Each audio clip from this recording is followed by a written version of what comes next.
Andito pa ako ngayon sa Panden Lake, San Pablo, Laguna. Kami po ay nag-outing po dito. At bago ang lahat ay meron po tayong dalawang taong tatanungin tungkol dito para malaman po natin ang history po ng lake na ito. Ito kuya, lake ito kuya? Panden Lake. I-explain mo nga kuya kung anong bang ano dito. Ito naman pong Lake Panden ay ang area po ng tubig ay 24 hectares. Yung lalim naman po nito ng gitna, 62 meters, 180 feet po ang lalim. Harap ka doon, harap.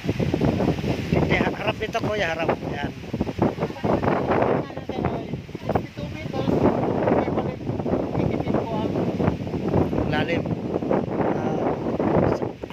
Di ba sabi mo mayroon tayo na akyatin doon? Ito yung Lovers Lake. Yung naman yung lake po.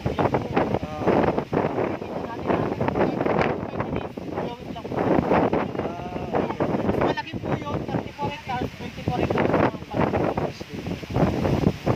Marami pa napupunta dito. Napakadami na itong papasok na po ang summer. Saan po pala nanggagaling ang tubig? Puro source na sir ay puro bukat, spring. Kaya running water siya, may sarili sa outlet. Saan po daan itong tubig papunta doon? Sa kabila? Dito na po ang source yung outlet natin, nandito sa side na to kasi nandito. Mayroon talaga. Okay. Okay, salamat kaya. Ang gitna po natin ay 180 feet po. Ang swimming area naman po natin is 100 feet.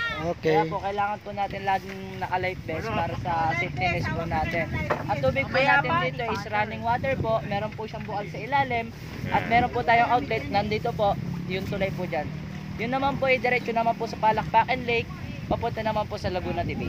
Okay, okay. Thank you po. Okay, thank you.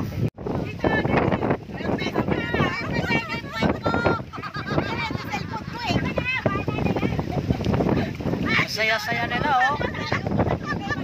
Ang saya-saya nila.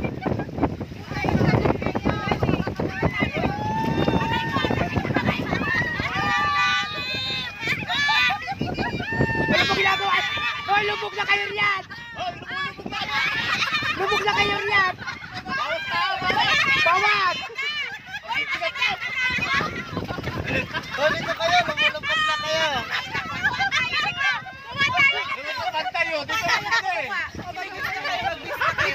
Lumulubog. Nagpunta sila sa unahan. Bawas, Ate Judy, bawas.